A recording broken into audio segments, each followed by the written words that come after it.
कुछ क्यों हो रहा है।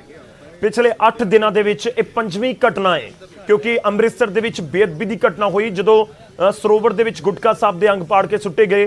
फिर उस तो बाद दरबार साहब के अंदर बेअदबी की कोशिश की जाती है। कपूरथला वाला घटनाक्रम होया एक दिन पहला अजनाला दे विच एक मंदिर दे विच बेअदबी की घटना के इल्जाम लगे कि हुण लुधियाना दे विच धमाका, एक शख्स की मौत हुई है। फिदाइन हमला भी इसनूं कहा जा रहा, हालांकि अधिकारिक तौर के उत्ते तस्दीक होनी अजे बाकी है।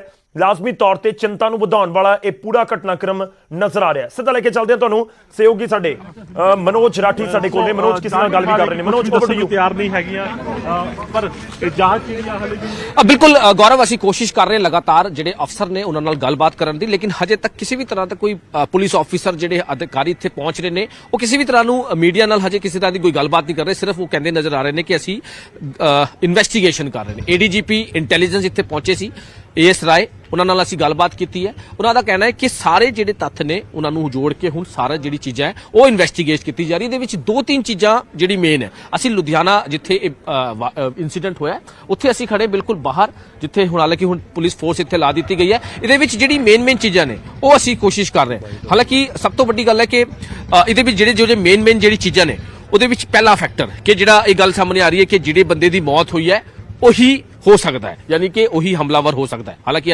हजे यदि क्लैरिटी नहीं हुई है। दूजी गल जिहड़ी की जा रही है कि पूरा एक रैकी की गई है, क्योंकि वर्किंग आवर सीगे।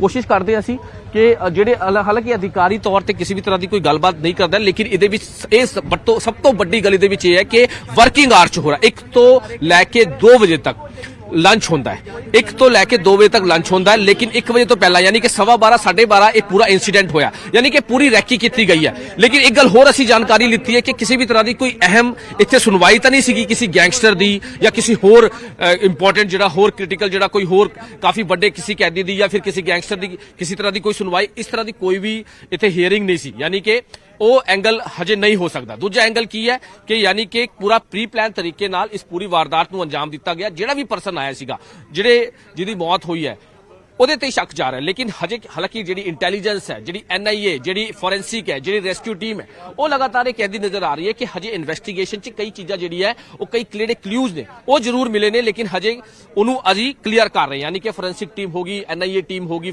इंटैलीजेंस होगी, क्योंकि ਇਹਦੇ ਵਿੱਚ कई लूप्स पोल जरूर सामने आए। गौरव ਜਿਹੜੀ हजे तक असी इन्वेस्टिगेशन की है, पहली गल है कि इत्थे दे ਜਿਹੜੇ लुधियाना कोर्ट बहुत बड़ा कॉम्पलैक्स है, पहली गल। दूजी इत्थे दे जिहड़े रास्ते ने वो बहुत रास्ते ने 20 तो 25 जिहड़े आन दे जान दे एग्जिट एंट्री, यानी कि किसी तरह का ये नहीं है कि इन आउट नहीं है। ये किथे भी 20-25 रास्ते जिहड़े बने हुए, कोई भी अंदर आ रहा है कोई भी जा रहा है। मेटल डिटेक्टर लगे हुए ने, लेकिन किसी भी तरह का कोई मेटल डिटेक्टर जिहड़ा है वो वर्किंग नहीं है। सब तो बड़ा लूप होल है।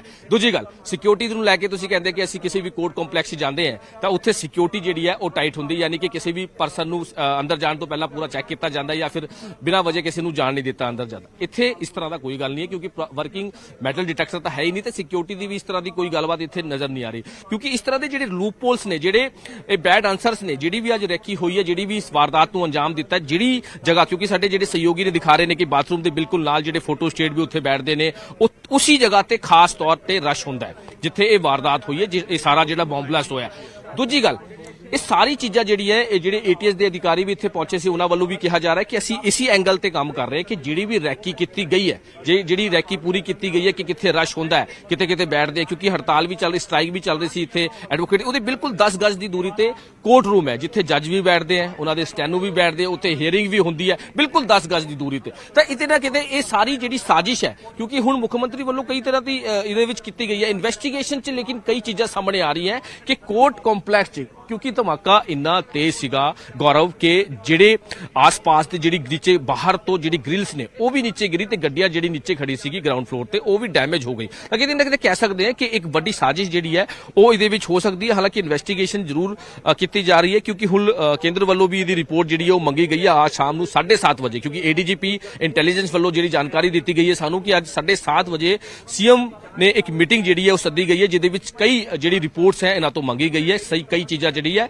ਉਹ ਦਿੱਤੀ ਗਈ। ਇਸ ਕਰਕੇ ਸਾਰੇ ਜਿਹੜੇ ਅਫਸਰ ਨੇ ਉਹ ਇੱਥੇ ਪਹੁੰਚੇ ਨੇ। ਅਫਸਰ ਪਹੁੰਚ ਕੇ ਇੱਥੇ ਜਾਇਜ਼ਾ ਲਿੱਤਾ ਹੈ, ਜਿਹੜੀ ਵੀ ਚੀਜ਼ਾਂ ਨੇ, ਜਿਹੜੇ ਵੀ ਐਂਗਲਸ ਨੇ, ਉਹਨਾਂ ਤੇ ਕੰਮ ਕੀਤਾ ਜਾ ਰਿਹਾ। ਇਹਦੇ ਵਿੱਚ ਗੌਰਵ ਇੱਕ ਗੱਲ ਹੋਰ ਹੈ ਕਿ ਜਿਹੜੀ ਗਰਾਊਂਡ ਜ਼ੀਰੋ ਤੇ ਅਸੀਂ ਕੋਸ਼ਿਸ਼ ਕਰ ਰਹੇ ਤੁਹਾਨੂੰ ਦਿਖਾਉਣ ਦੀ ਕਿ ਇਹਦੇ ਵਿੱਚ ਕਿਸ ਤਰ੍ਹਾਂ ਦੀ ਚੀਜ਼ਾਂ ਹੋ ਸਕਦੀ ਹੈ। ਸਭ ਤੋਂ ਵੱਡਾ ਸਵਾਲ ਇਹਦੇ ਵਿੱਚ ਇਹ ਹੈ ਕਿ ਸਿਕਿਉਰਿਟੀ ਲੂਪਸ ਬੋਲਦਾ ਜਿਹੜੀ ਹੁਣ ਚੀਜ਼ ਸਾਹਮਣੇ ਆ ਰਹੀ ਹੈ। ਦੂਜਾ ਮੈਂ ਤੁਹਾਨੂੰ ਦੱਸੀ ਕਿ ਮੈਟਲ ਜਿਹੜੇ ਡਿਟੈਕਟਰਸ ਨੇ, ਜਿਹੜੀ ਹਰ ਇੰਟਰ ਇਨ ਐਗਜ਼ਿਟ ਤੇ ਪੁਆਇੰਟ ਤੇ ਹੁੰਦੀ ਹੈ, ਲੇਕਿਨ ਇੱਥੇ ਖੁਦ ਜਿਹੜੇ ਐਡਵੋਕੇਟਸ ਨੇ ਉਹਨਾਂ ਨਾਲ ਲਗਾਤਾਰ ਅਸੀਂ ਗੱਲਬਾਤ ਕੀਤੀ, ਉਹ ਵੀ ਕਹਿੰਦੇ ਨਜ਼ਰ ਆ ਰਹੇ ਨੇ ਕਿ ਸਿਕਿਉਰਿਟੀ ਕਿੱਥੇ ਹੈ। ਸਭ ਤੋਂ ਵੱਡੀ ਗੱਲ ਹੈ ਕਿ ਦਾਅਵੇ ਜ਼ਰੂਰ ਕੀਤੇ ਜਾਂਦੇ ਕਿ ਸਿਕਿਉਰਿਟੀ ਪਰਪਸ ਨੂੰ ਲੈ ਕੇ ਇੱਥੇ ਬਿਲਕੁਲ ਸਿਕਿਉਰਿਟੀ ਪਰਪਸ ਹੈ, ਕਿਉਂਕਿ ਹਰ ਕਿਸੇ ਦੀ ਇੱਥੇ ਹੀਅਰਿੰਗ ਹੁੰਦੀ ਹੈ, ਚਾਹੇ ਵੱਡਾ ਗੈਂਗਸਟਰ ਹੋਵੇ, ਚਾਹੇ ਕਿਸੇ ਵੀ ਤਰ੍ਹਾਂ ਦਾ ਕੋਈ ਹਾਰਡ ਕ੍ਰਿਮੀਨਲ ਹੋਵੇ, ਹਾਰਡਕੋਰ ਕ੍ਰਿਮੀਨਲ ਹੋਵੇ, ਲੇਕਿਨ ਸਿਕਿਉਰਿਟੀ ਕੀ ਹੈ? ਬਿਲਕੁਲ ਨਾਲ ਹੀ ਕਮਿਸ਼ਨਰ ਆਫਿਸ ਹੈ, ਬਿਲਕੁਲ ਨਾਲ ਹੀ ਜਿਹੜੇ ਚੈਂਬਰਸ ਨੇ, ਬਿਲਕੁਲ ਨਾਲ ਹੀ ਜਿਹੜੇ ਜੱਜ ਬੈਠਦੇ ਨੇ। ਤਾਂ ਕਿਤੇ ਨਾ ਕਿਤੇ ਇੱਕ ਵੱਡਾ ਸਵਾਲ ਜ਼ਰੂਰ ਖੜਾ ਹੁੰਦਾ ਹੈ ਕਿ ਆਖਿਰ ਸਿਕਿਉਰਿਟੀ ਨੂੰ ਲੈ ਕੇ, ਹਾਲਾਂਕਿ ਹੁਣ ਇਨਵੈਸਟੀਗੇਸ਼ਨ ਕੀਤੀ ਜਾ ਰਹੀ ਹੈ, ਇਨਵੈਸਟੀਗੇਸ਼ਨ ਦਾ ਪਾਰਟ ਹੈ, ਅੱਗੇ ਸੈਂਪਲਸ ਭੇਜੇ ਜਾ ਰਹੇ ਨੇ, ਫੋਰੈਂਸਿਕ ਆਪਣਾ ਕੰਮ ਕਰ ਰਹੀ ਹੈ, NIA ਆਪਣਾ ਕੰਮ ਕਰ ਰਹੀ ਹੈ, ਰੈਸਕਿਊ ਆਪਰੇਸ਼ਨ ਆਪਣਾ ਕੰਮ ਕਰ ਰਹੀ ਹੈ, ਆਪਰੇਸ਼ਨ ਸੈੱਲ ਆਪਣਾ ਕੰਮ ਕਰ ਰਿਹਾ, ਪੁਲਿਸ ਆਪਣਾ ਕੰਮ ਕਰ ਰਹੀ। ਲੇਕਿਨ ਸਵਾਲ ਇਹਦੇ ਵਿੱਚ ਇਹ ਨੇ ਕਿ ਇਹ ਜਿਹੜਾ IED ਜਿਹੜਾ ਦੱਸਿਆ ਜਾ ਰਿਹਾ ਕਿ IED ਹੋ ਸਕਦਾ ਹੈ, ਜਿਹੜਾ ਪਰਸਨ ਵੀ ਆਇਆ ਉੱਥੇ ਜਾ ਕੇ ਉਹਨੇ ਕਿਸ ਤਰ੍ਹਾਂ ਉਹਨੂੰ ਲੈ ਕੇ ਗਿਆ। ਪਹਿਲੀ ਗੱਲ, ਬਾਥਰੂਮ ਜਿਹੜਾ ਵੀ ਉੱਥੇ ਹੋਇਆ, ਜਿਸ ਪਲੇਸ ਤੇ ਹੋਈ ਹੈ ਸਾਰੀ ਵਾਰਦਾਤ ਨੂੰ ਅੰਜਾਮ ਦਿੱਤਾ, ਉੱਥੇ ਪਹੁੰਚਿਆ ਕਿੱਦਾਂ, ਸਭ ਤੋਂ ਵੱਡੀ ਗੱਲ ਹੈ। ਕਿਉਂਕਿ ਮੈਟਲ ਡਿਟੈਕਟਰ ਚਲੋ ਛੱਡ ਦੋ ਕਿ ਮੈਟਲ ਡਿਟੈਕਟਰ ਕੰਮ ਨਹੀਂ ਕਰਦੇ। ਦੂਜੀ ਗੱਲ, ਜਿਹੜੀ ਸਿਕਿਉਰਿਟੀ ਉੱਥੇ ਹੁੰਦੀ ਹੈ, ਕਿਉਂਕਿ ਬਿਲਕੁਲ ਨਾਲ ਹੀ 10 ਗਜ਼ ਤੇ ਆਪਾਂ ਗੱਲ ਕਰੀਏ, 10 ਗਜ਼ ਤੇ ਕੋਰਟ ਰੂਮ ਹੈ ਜਿੱਥੇ ਜੱਜ ਬੈਠਦਾ ਹੈ, ਉੱਥੇ ਸਿਕਿਉਰਿਟੀ ਕਿਉਂ ਨਹੀਂ ਹੁੰਦੀ? ਹੀਅਰਿੰਗ ਉੱਥੇ ਹੁੰਦੀ ਹੈ, ਸਟੈਨੋ ਉੱਥੇ ਬੈਠਦੇ ਨੇ, ਉਹਨਾਂ ਦੇ ਰੀਡਰ ਉੱਥੇ ਬੈਠਦੇ ਨੇ, ਕਿਤੇ ਵੱਡੇ ਸਵਾਲ ਜ਼ਰੂਰ ਖੜੇ ਹੁੰਦੇ ਨੇ। ਮਨੋਜ, ਬਹੁਤ ਸਾਰੇ ਸਵਾਲ ਨੇ ਇਸ ਦੇ ਵਿੱਚ ਲਾਜ਼ਮੀ ਤੌਰ ਤੇ। ਜਿਸ ਤਰੀਕੇ ਨਾਲ ਪੂਰਾ ਮਾਮਲਾ ਸਾਹਮਣੇ ਆਇਆ ਤੇ ਜਿਵੇਂ ਅੱਗੇ ਵਧੇਗਾ, ਜਾਂਚ ਅੱਗੇ ਵਧੇਗੀ ਤਾਂ ਤੱਥ ਸਾਹਮਣੇ ਆਉਣਗੇ ਕਿ ਆਖਿਰ ਉੱਥੇ ਹੋਇਆ ਕੀ, ਕਿਉਂ ਹੋਇਆ, ਕਿਸ ਦੀ ਸਾਜ਼ਿਸ਼ ਇਸ ਦੇ ਪਿੱਛੇ ਹੈ, ਕਿ ਬਾਕੀ ਜਿਸ ਸ਼ਖਸ ਦੀ ਮੌਤ ਹੋਈ ਹੈ ਉਹੀ ਉੱਥੇ ਇਹ ਬਲਾਸਟ ਵਾਲੀ ਸਮੱਗਰੀ ਲੈ ਕੇ ਪਹੁੰਚਿਆ ਸੀ, ਧਮਾਕਾ ਖੇਜ ਸਮੱਗਰੀ।